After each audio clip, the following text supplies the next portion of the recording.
none of that was uttered recently by Sean McVay should be regarded as a slap at his former quarterback, Jared Goff, even though it was. Now, Sean McVay tells Albert Breer of SI.com that Matthew Stafford is a bad MFer, even better than advertised. He's even more excited, McVay is, now that he's had a chance to work with Matthew Stafford, and for good reason. He comes in at number 8 on the Chris Sims quarterback countdown. I remember when we first started working together, the first time you did this list, you had Matthew Stafford at 3, which was stunning to me. And some would say it's stunning he's still in the top 10. It's so easy for him to be forgotten in Detroit. And that's the thing that is going to be fascinating this year. Because it's not like Peyton Manning going from Indianapolis to Denver. It's like Peyton Manning going from Cleveland to Denver if Cleveland had been bad the whole time he was with the Browns.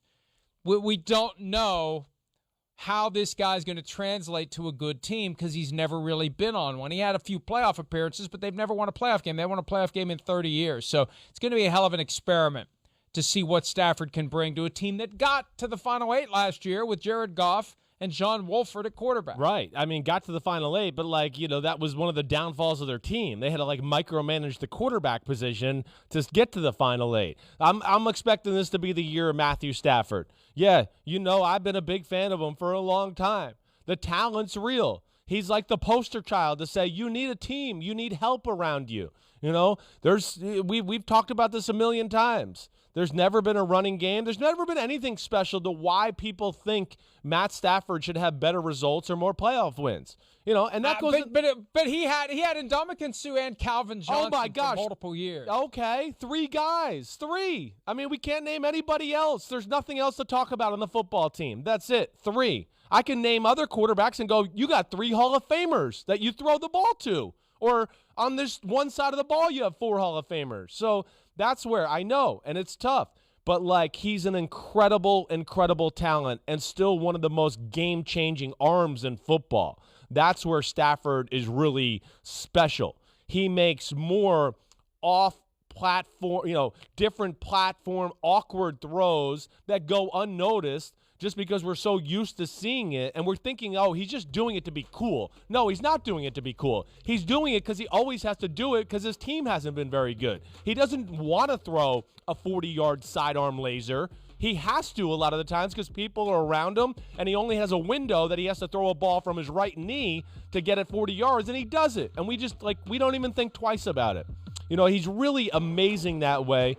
He and another guy, tough as nails, plays through injury, phenomenal, not going to say a great runner, but a phenomenal mover again. Like a Baker Mayfield can move around the pocket and make so many crazy throws and things where he contorts his body like a Mahomes when it comes to the throwing stuff and all that. And here's the other thing that goes unnoticed with me, Mike, too. He'll throw a ball quicker than he wants to or other quarterbacks will. Let's just say he sees that post going down the middle of the field wide open. Other quarterbacks will be like, all right, wait, let me finish my drop and set up and throw it. Stafford will be like, whoa, he's open. I'm supposed to take 4 more steps on my drop, but I'm just going to lay on my back foot and sling it to him right now and get it to him quick so we can maximize everything that's there to be had for this play or this route or whatever. And those are things that I look at always and go, man, it's special. He's a game changer in offense and what he does because of his talents and what he brings there. And I do think this is going to be the year of Matt Stafford where finally everybody realizes, damn, this guy's good. He's got a team around him finally and an offense that's kind of damn good too. And here we go. So I'm hoping for that big time in a big way.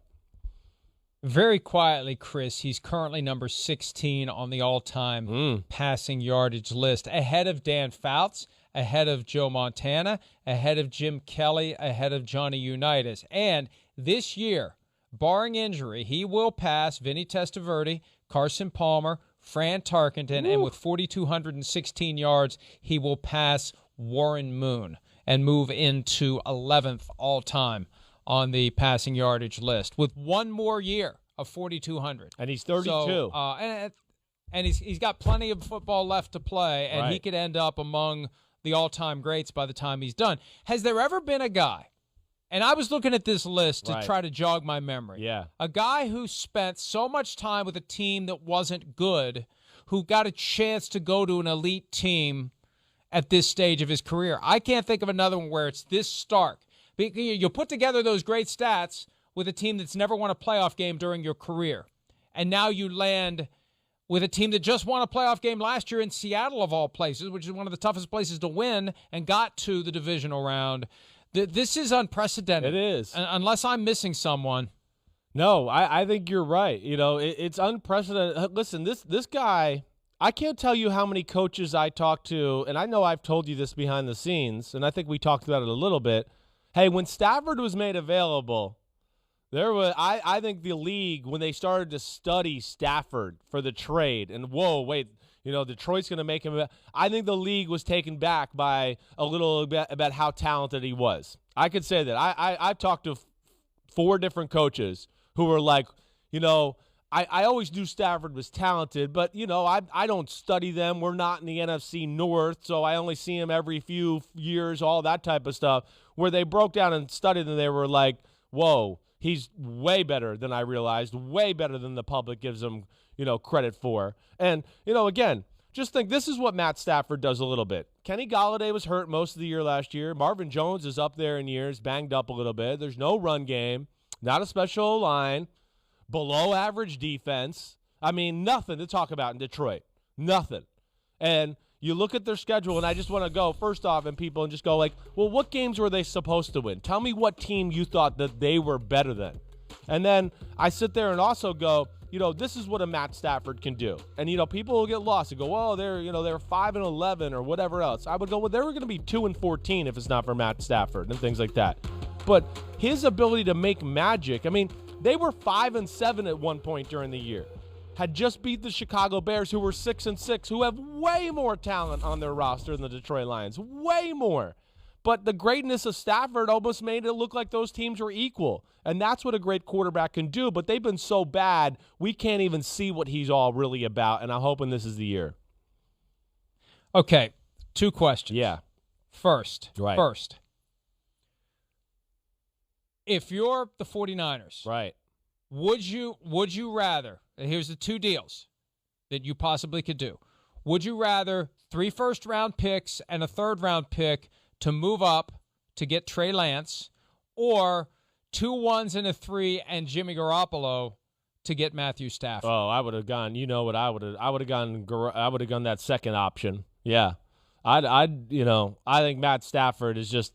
He's one of those guys it's waiting to explode if he just can get the right support system and offense around him and everything like that.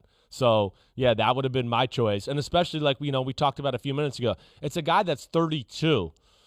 He's got at least 5-6 years left of really good football play and has one of those arms, Mike, that, we talk about.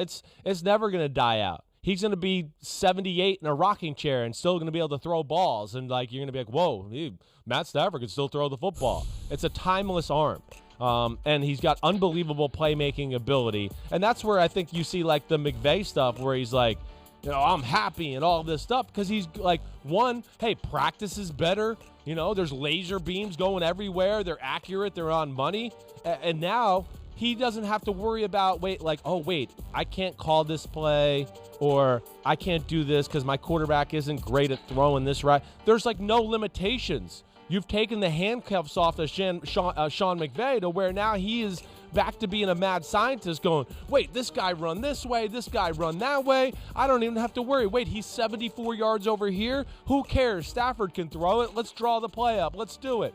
And that's great freedom. And I think that's why you see the McVay quotes, because he's seeing this in person going, oh my gosh, my life's going to be a lot easier that I don't have to micromanage the quarterback position anymore.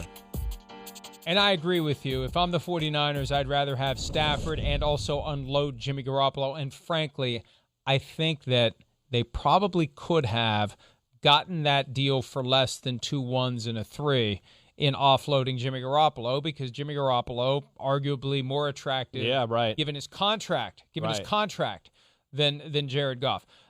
Here's my other, and I don't want to rain on the parade here, but I want to balance this out. Yeah. Because there's something that's nagged at me about Matthew Stafford, and it first started when 2012, 2013-ish, they were struggling Reggie Bush, who had won a Super Bowl with the Saints, wanted to have a players-only meeting, and Stafford was like, nah, we don't need that. There's just always been this reluctance from Stafford to be the guy that helped Tom Brady get to number 10. Right. To be the guy that goes to the guy who's crying in the locker room after you make it to the Super Bowl and say, no, we got more work to do, teammate. We got more that we're trying to accomplish. I've always felt like Matthew Stafford has not wanted to have the intangibles, the leadership. Because plain and simple, he tolerated Detroit for 12 years. Yeah, I know. The mere fact that a guy with that talent level tolerated that organization for 12 years tells me something's not right there. Well, because if it was Peyton Manning, do you think Peyton Manning would have stayed in Detroit for 12 years? Hell no. Do you think Tom Brady would have stayed in Detroit for 12 years? Hell no. He would have either changed it or given up and said, get me the hell out of here at some point over the last 12 years. I just feel like Stafford, he doesn't have that same fire that we celebrate in guys like Manning and Brady. No, I agree. I'm not going to disagree with you a whole lot there. I think there's more than he gets credit for. I think we've seen a little bit more the last few years. I do think that was the positive thing Matt Patricia and company brought to his game a little bit more of a general attitude. He does yell at people and do those type of things, but also I think you could also look at it, Mike, and go, yeah, he's not happy. He's doing everything he could. He's playing awesome. He is the kind of guy that I think also believes in his talents and is probably like, yeah, we're going to turn this around. He never had a Bill Polian or a Tony Dungy or anybody or a Bill Belichick or anybody. But at some point before 2020, when you're drafted in 2009, you say enough. Get me the hell out of here. I can't do this anymore. Not everybody's wired that way, And again, I guess that's what you're questioning, whether that's the guy he can be. We'll see. I know. Yeah. I think that's something, though, that is in players that has to be brought out. I do. In a lot of cases. Brady, yeah, he was that, but we weren't hearing those stories in Michigan and nor the rookie year. We heard them once he started playing, he got good, and the Belichick effect and all of those things. Peyton, okay, Peyton was special. Yeah, we heard those stories in college and probably high school. He was probably like, Omaha this, Omaha that, you're screwing up my offense. I mean, Peyton's special. I don't know what else to say. He's amazing that way. But Stafford, I do think... Here's the other side of it. Yeah. You don't need it if you have other leaders. If you have others who can fill the void. Right. And maybe in L.A. they'll have that. That's where I think he's got some other voices with Ramsey, Aaron Donald, and, of course, McVay. But I also think, McVay is going to bring it out of him. I do. Because I think he's going to be like, man, the offense is perfect. He's taught me it perfect. McVay's on me and on the offense. He wants me to be an extension of him. And I will be shocked if we don't see a little bit more of like what you're talking about out of Matthew Stafford this year. But I don't think he's been afforded the luxury, like a lot of the great quarterbacks in the history of the sport, to have that guy around him to push him to be that. Whether it was Brady and he had, Chuck Noll. I mean, Phil Simms had Bill Parcells. Bill Walsh was the biggest pain in the ass in the world to Joe Montana. Never really made him feel respected or great that way. They brought it out in them to be that jerk, to be the leader of the team and do that type of stuff.